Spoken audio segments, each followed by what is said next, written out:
For example, you could think of them as being like two social tracks that are quite distinct, and they're integrated by the root metaphors and their background assumptions, and you end up in one or the other.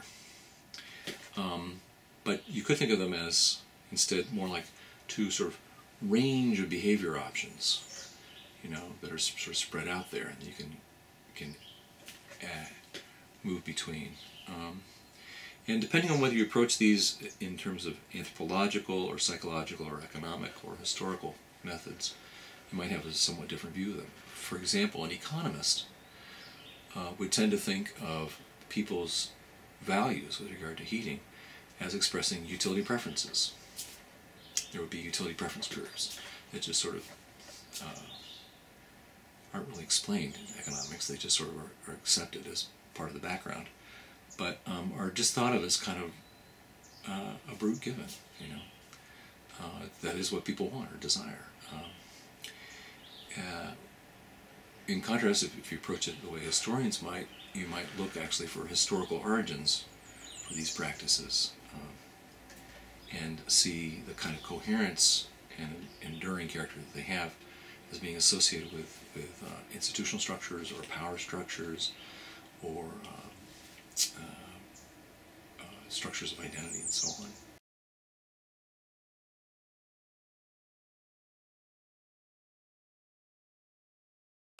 So for example, in terms of a theory of social change that we might adopt here, you might have a sort of catastrophe theory, where you would say, well, when catastrophes occur, it causes a paradigm shift of some kind for people, or an ideological shift. And you might point to the ice storm that occurred about a dozen years ago here in Maine,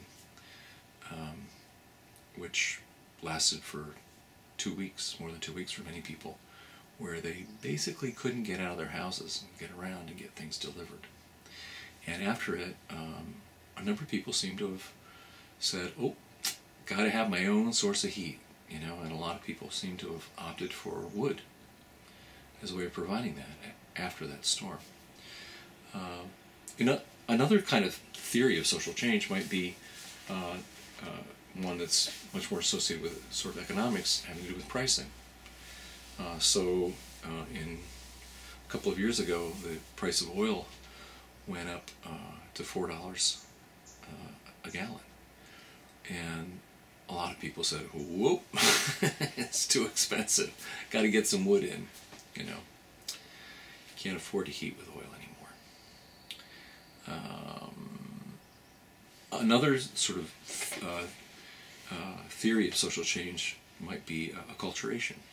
People, when they move here or when they grow up here, are just simply assimilated into a culture of one kind of heating practice or another. It might be a conversion that happens with some people. So someone might visit, come up from Connecticut, and they fall in love with Maine, and they fall in love with Maine at somebody's summer camp in the fall, and and there's a fireplace there, or there's a nice wood stove with a glass front, and they get mesmerized by it, and they fall in love with whoever they've come up to the camp with, and they and there's a kind of conversion experience. Oh gee, I've got to. This is the way life should be. They might think. Or it may be that there are structures of community discernment, kind of community-based critical participatory research that's going on, where people are all sort of experimenting, trying stuff out, sharing with each other, and going through their own process of sort of educating each other in a kind of collective process of social change. Anyway, those are some examples of different ways in which you might answer this question. What are the grounds of the structures for the meanings that hold these together, and what are the causes for adopting or revising them? But however you do, I think it's important to explore that.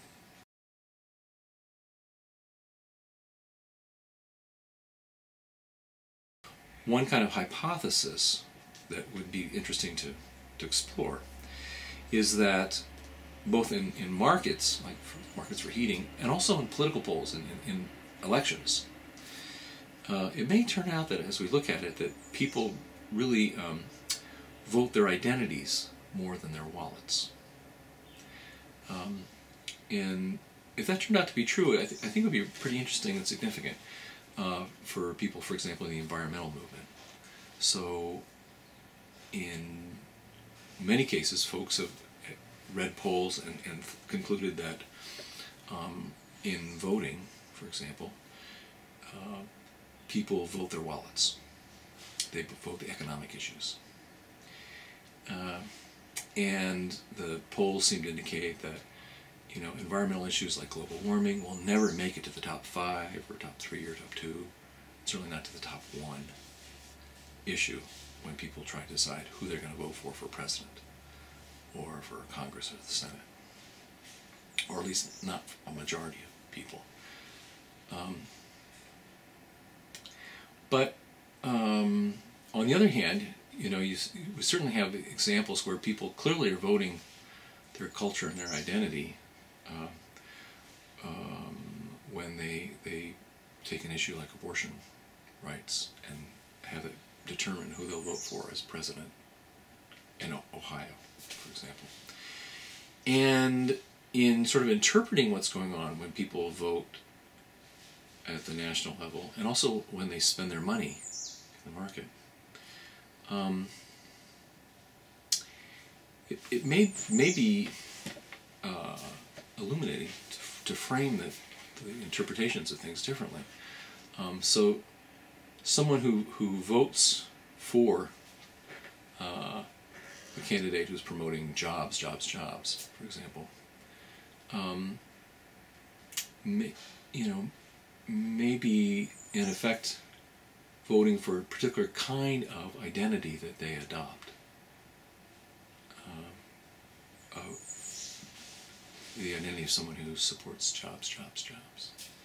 And if they choose to shop at Walmart, for example, it may not be because they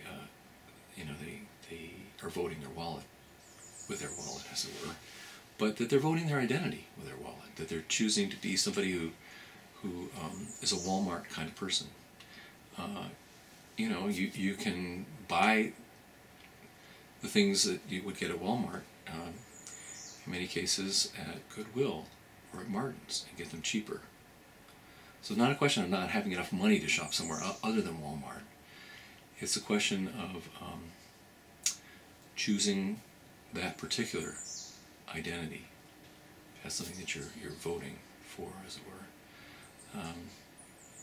Well, I'm not sure I've even explained this idea that clearly, but it's definitely a tentative one, and it's one that I simply think it would be interesting to explore, and it would certainly be relevant to our project, which is focused on trying to understand who's heating with wood and why not, and insofar as we conclude that a risk analysis that my colleague Don Kaz has been doing indicates that it would be good to promote more wood use.